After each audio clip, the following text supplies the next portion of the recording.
Informasi mancanegara di Kompas Pagi, Saudara. Militer Israel atau IDF merilis rekaman yang menunjukkan serangan darat di jalur Gaza di bawah tajuk Operasi Kereta Perang Gideon II. Rekaman militer Israel menunjukkan tank dan bulldozer bergerak di antara reruntuhan serta pasukan melepaskan tembakan. IDF mengklaim operasi di Gaza ini untuk membasmi teroris dan menghancurkan fasilitas militer.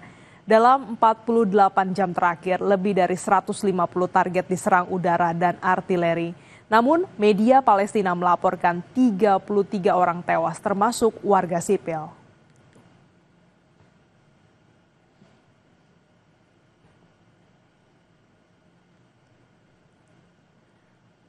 Warga Palestina yang terusir dari tempat tinggalnya akibat ulah Israel kembali mengungsi.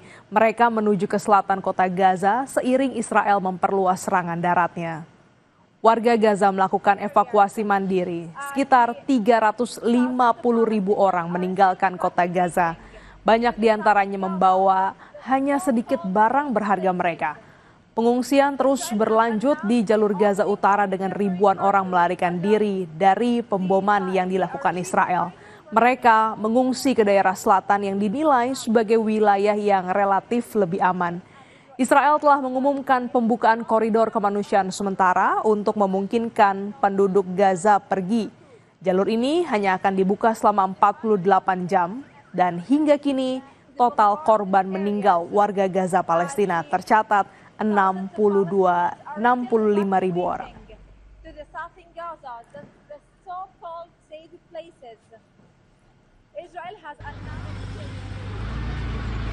Jalan di Al-Rashid pun padat dengan rombongan para pengungsi yang mencari perlindungan.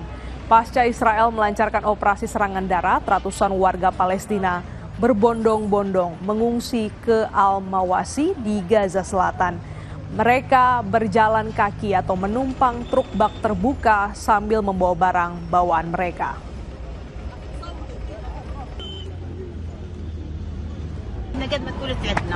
والله العظيم ورجع علي من بيت لاهية على يقول معي معسكر الشاطئ ومن الشاطئ هينا تريحنا بيجي 3 شهور عود قالوا نزحوا عودنا هينا نزحنا عودنا كنا في معسكر برضه معسكر الجبالي المعسكر برضه نزحنا كتير.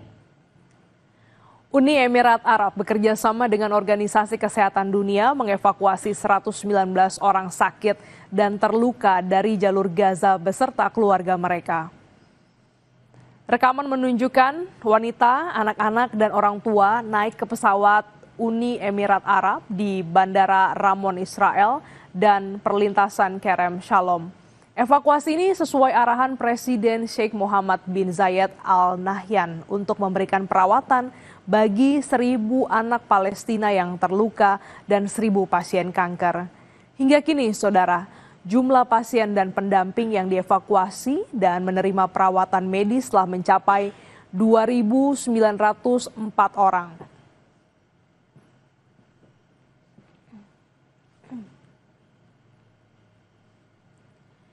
Menteri Urusan Perempuan Palestina, Mona Al-Khalili, mendesak komunitas internasional untuk segera bertindak melindungi perempuan di jalur Gaza dan di tengah serangan Israel. Perempuan di Gaza menanggung beban konflik dan menghadapi tantangan kemanusiaan yang berat. Menurut Mona, situasi perempuan dan anak perempuan khususnya di Gaza masih sangat berbahaya akibat konflik yang telah berkecamuk selama hampir 2 tahun. Perang menyebabkan hilangnya privasi perempuan dan merenggut nyawa 20.000 perempuan dan anak perempuan. Kementerian Urusan Perempuan Palestina juga menyerukan implementasi resolusi internasional terkait hak-hak perempuan di Palestina karena situasi di Gaza sangat kritis. كل شيء هو المرأة بحاجة له، بحاجة لصحة، بحاجة لإيواء، بحاجة لحماية اجتماعية، بحاجة لدعم نفسي، بحاجة لحماية اجتماعية من خلال قوانين وسياسات وتشريعات. انت بتعرف انه كافة الشغل يعني القضايا الحيوية والخدماتية بقطاع غزة قد دمرت. المطلوب هاي الأدوات الدولية اللي وضعت لحماية النساء في كل العالم إنه تترجم إلى أرض الواقع في بلد يعني في فلسطين المحتلة، خصوصا في ظل هذا العدوان المستمر. Paus Leo ke-14 menyesalkan pengungsian paksa warga Gaza dan kembali menyerukan gencatan senjata. Paus mengatakan warga Gaza hidup dalam ketakutan dan kondisi yang tidak layak. Seruan gencatan senjata ini bersamaan dengan makin masuknya pasukan dan tank Israel ke kota Gaza, sementara ribuan orang terpaksa mengungsi ke wilayah yang lebih aman. Serangan terbaru Israel telah menewaskan sedikitnya 16 orang. Ini menambah jumlah korban tewas di Gaza yang kini terdeteksi 65.000 jiwa. Dalam pernyataan saat audiensi, Paus juga meminta pembebasan sandera serta penghormatan penuh terhadap hukum humaniter internasional.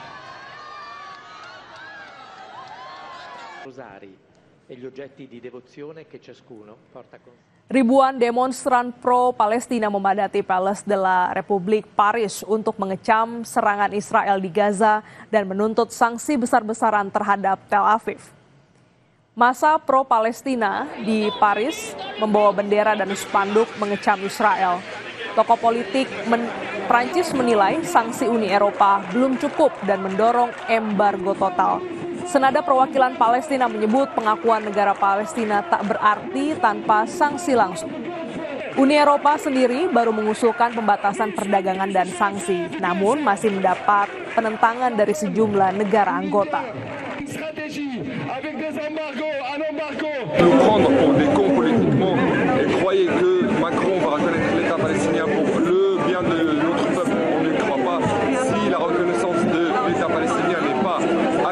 par des sanctions directes, un embargo militaire, un embargo économique, une isolation totale de l'État d'Israël et de sanctionner surtout les 4500 franco-israéliens qui ont participé directement à ce génocide au cours.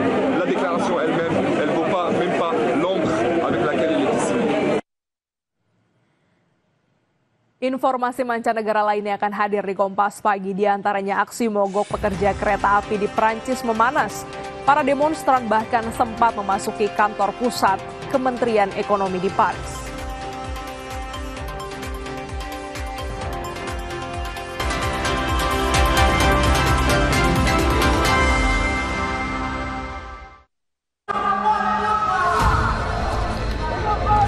Sebuah penelusuran jurnalis menggambarkan situasi di depan dari Polda Metro Jaya tidak hanya di bagian dalam, kemudian akan disampaikan polisi lepaskan. Tampaknya suasana sudah tidak kondusif. Investigasi untuk mencari bukti. Tapi yang harus dibuktikan adalah lokasinya. Anda berani menunjukkan kemudian hak angket ini akan berujung pada pemakzulan. Dipo Investigasi setiap Senin pukul 8:30 malam di Kompas TV.